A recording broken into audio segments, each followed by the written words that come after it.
with this, I ain't keeping secrets in my head or any space you can find. Glad to see that I could help make your life a bit easier. But have you ever thought of how I felt? You need to think about your behavior.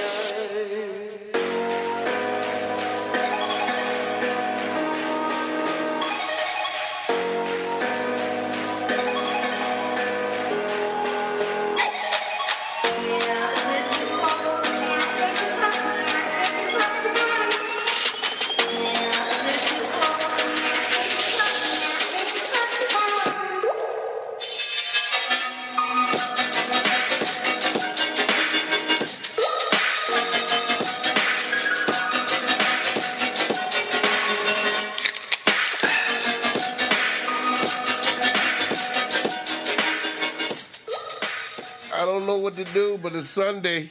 I'll find something there. Yes, indeed. This is Butch On Sports. Simply Butch is here. And as always, thanks for tuning in. Didn't come on this Wednesday. Taking a little break, and I'll get to that in a moment here on this upcoming Wednesday here. Okay? Alrighty now. Let's talk about a whole lot of stuff today here. We're going to definitely cover the draft, the Detroit Lions perspective of it, and some other treats and trippets there that we can deal with it. Let's get this out the way for and foremost here. The Red Wings lose today to the Tampa Bay Lightning by a score of 2-1, or maybe 3-1. I cut it off after 10 more seconds to go in the game. Excuse me. I'm sorry. They did lose. Yesterday they won. And looked very good at doing that, too. One thing I'm noticing here with the Red Wings is that their defense is getting a wee bit better. And when I say a wee bit better, they're not allowing other teams to run them out of the building. Well, a couple games within these last 5, yes, one at least, I know.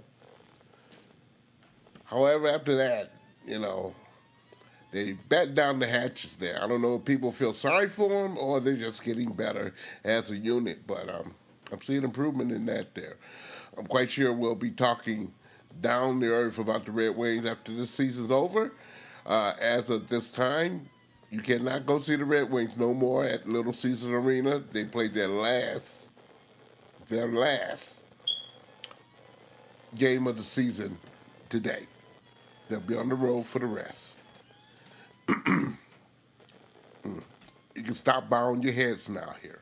Okay, let's move on here. The NHL sold its B package, an agreement to be made with the NFL. Reportedly, they have came into agreement of a 7-year national broadcasting partnership with Turner Sports.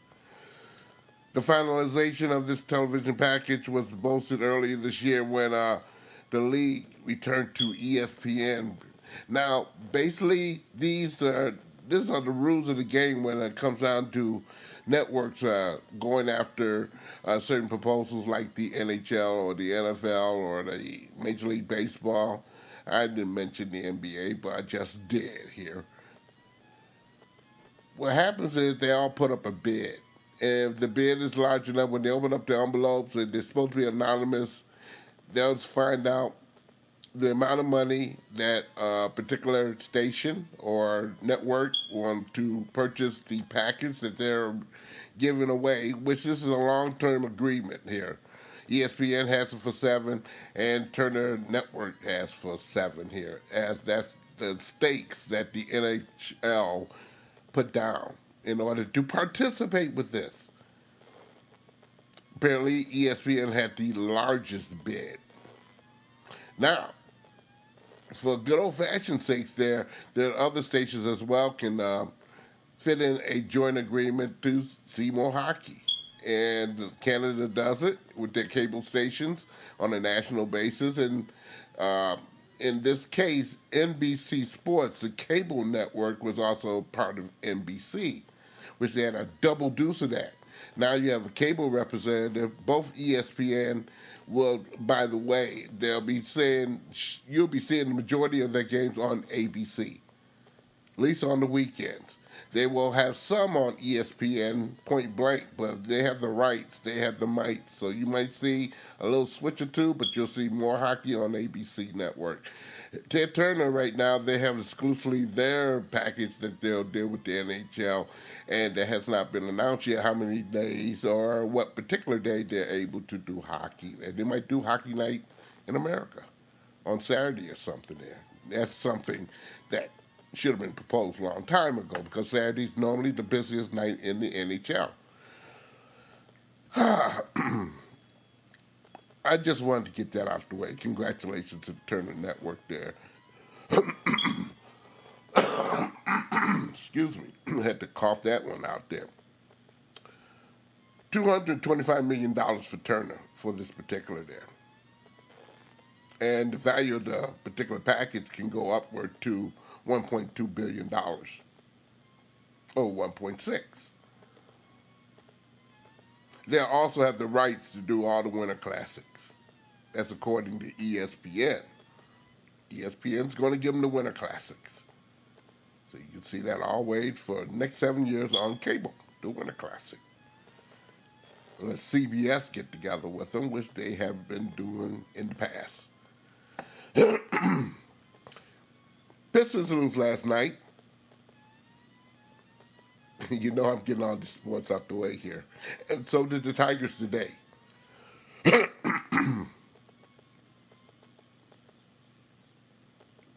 No run scored for the Tigers. They tried. 3 hits. And for the Pistons, that is, they're finishing out the season as well. We'll watch them on who's going to get the highest draft night. That's be the next exciting thing we can watch for the Pistons there.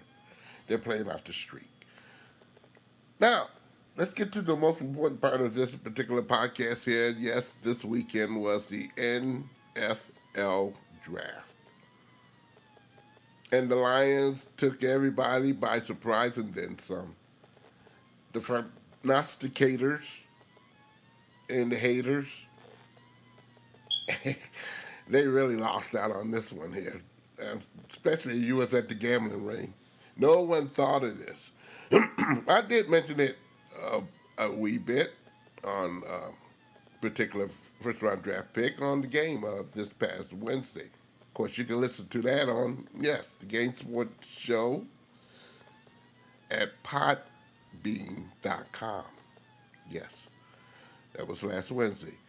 Penei Sewell, he's an offensive tackle. He's from Oregon, my alma mater. He's the first-round pick in the new regime of the Motown. And Sewell, who's won the Outlet Trophy at the age of 19 years of age in 2019 before opting out last year and telling everybody, this is my last year, boys and girls. I am getting out of here and going to the NFL. He is 6'5", 331 pounds. And if you've seen some of the film, he moves very, very well for a big man. And he's a punishing guy at that. Knows how to block, run, and pass. That's very important to me. I don't know about to you, good boys and girls, but to me, that's very important. I was hearing some scratching here, and much of it is my throat, clearing my throat here, but the other scratching was the auxiliary speaker that's set up for the show. But that he should be a force. He should. And I've seen other things happen. If he's healthy and he's wealthy and he gets through the summer, he'll be starting. You can tell that much right now. Levi Onwuzurike, he is a defensive tackle. He is from Washington, the University of Washington, that is. He can defend the run and penetrate on the pass downs. He'll be willing to bite a few kneecaps for, I'm quite sure, for our new coach, Dan Campbell.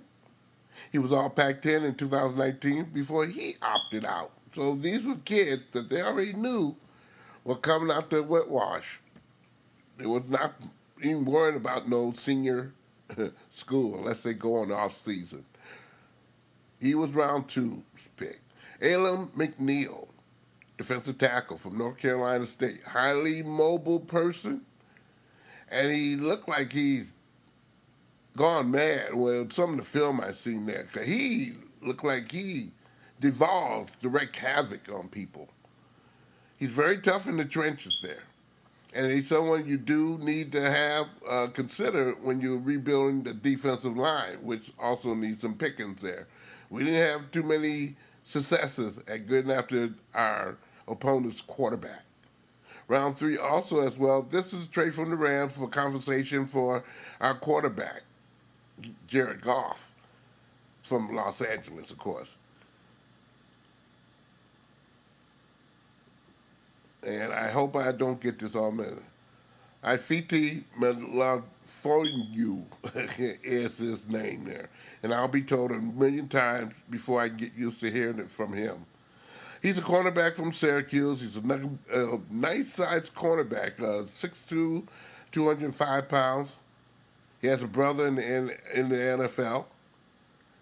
And, again, we need help there, too. Anybody who wants to come on in and be game to play the game. And the nice thing about this particular quarterback I just mentioned, he likes to play man-to-man. He's very good at it. And I've always preached about man-to-man is the way that you really have to establish yourself when it comes down to the opposite players, receivers. Me being a receiver myself, I know what hindered me. I know what I had to do to be successful, too. Well, that's another show. Amon-Ra St. Brown is a wide receiver from USC. He was in the 4th round for the Lions there. By the way, the Lions had 2 picks in round 3. Wide receiver help. And, everybody else ran for cover, the wide receivers from last year. They're all with new teams now. We do have some receivers that are mine. And I'm not saying that this is the end of it, but I'll get to that in a moment, too. He can play a huge role if he's a good catching receiver and do his thing. Round 4, or the 113th pick, and this is from the Panthers. Derrick Bounds, he's a linebacker from Purdue. Yes, we do need help there. They're answering the bell on all the other good stuff there. Round 7. The Lions did not have a round 5 pick or a round 6 pick. They had a round 7 pick, and that was, yes, indeed, Jermaine Jefferson. He is a running back from Oregon State.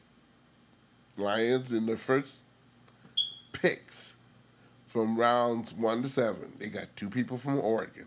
That's a lovely day, isn't it?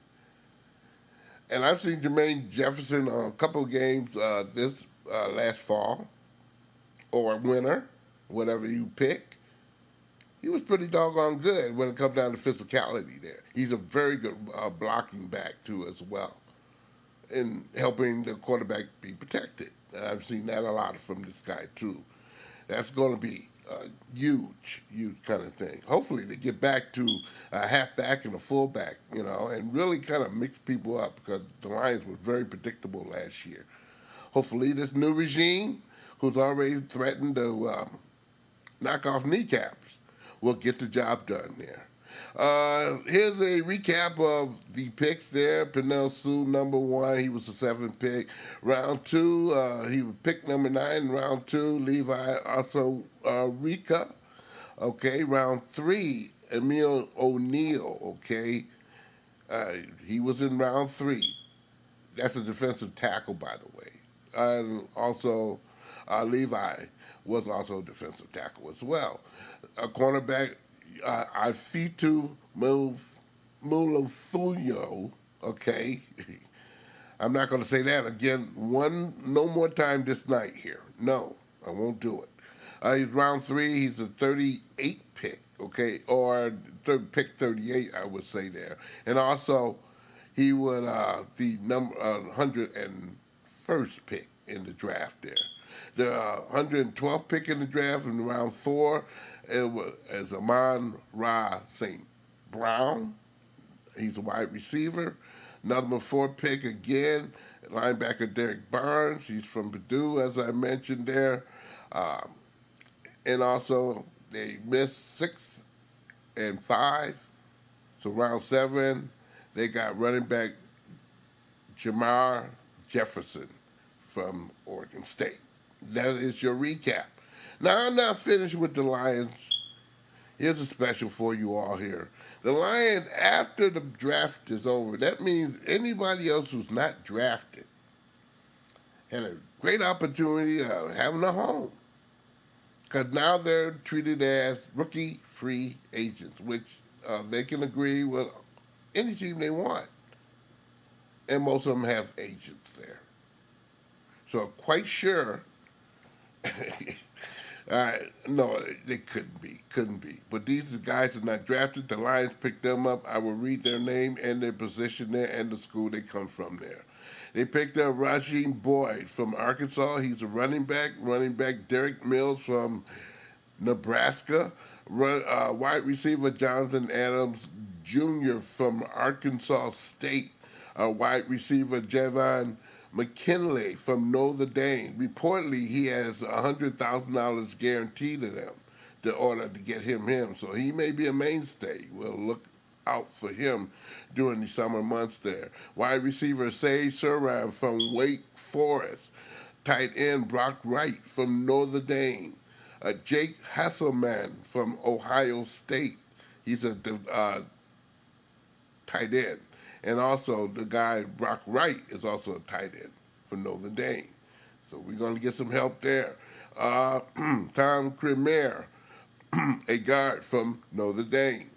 Center, Drake Jackson from Kentucky.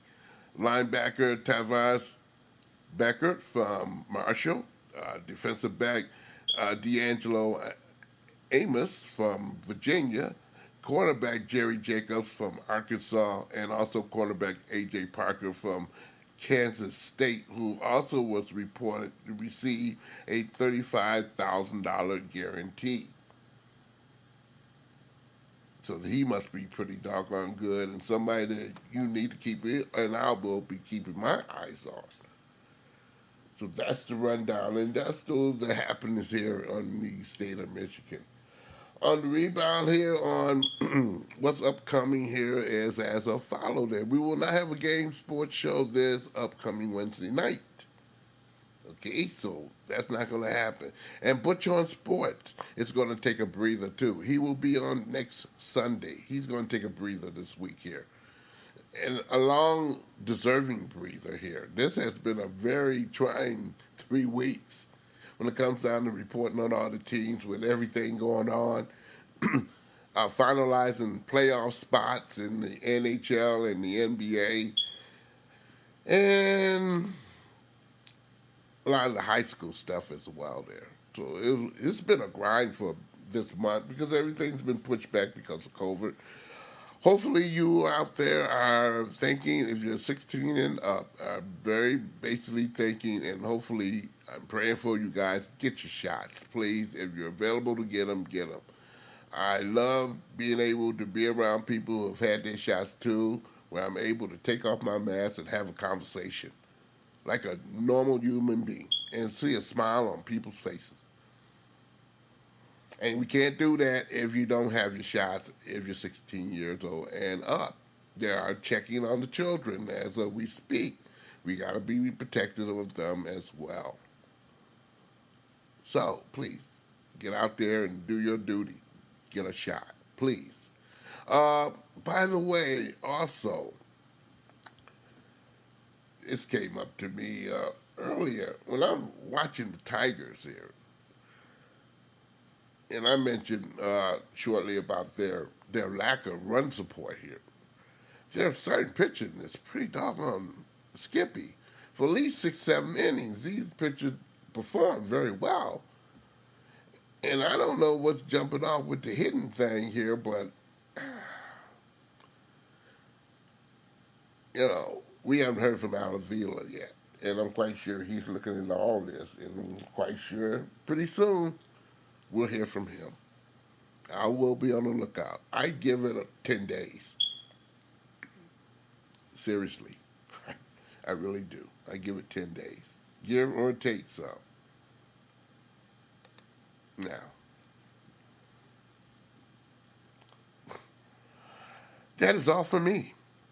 We'll see you or hear from you next Sunday. I will play our theme music now, slowly. There we go. Butch On Sports is a presentation of my darling production. Hey, check me out next Sunday. Then we'll be back on a Wednesday of next week. This week, Butch taking some time off. Deserving too. By the way, no Game Sports Show this week either on Wednesday. And we'll be back on next Wednesday for that as well. Again, Butch On Sports. You know where I'm a presentation of my darling production. Check me out on Facebook. You can also go to Podomatic.com. Type in SIMPLYBUTCHTOO.Podomatic.com. Okay? Go to Game Sports Show, the GameSportsShow.Podbean.com as well to get the latest on Butch On Sports and some other shows as well as the Game Sports Show, the Sports Show, and there's a lot of stuff there. I can't get it out of my system. Hey, have a great one. Get your shots. And meanwhile, wear your mask. Be careful out there. Have a great, great week here. Check you out next Sunday.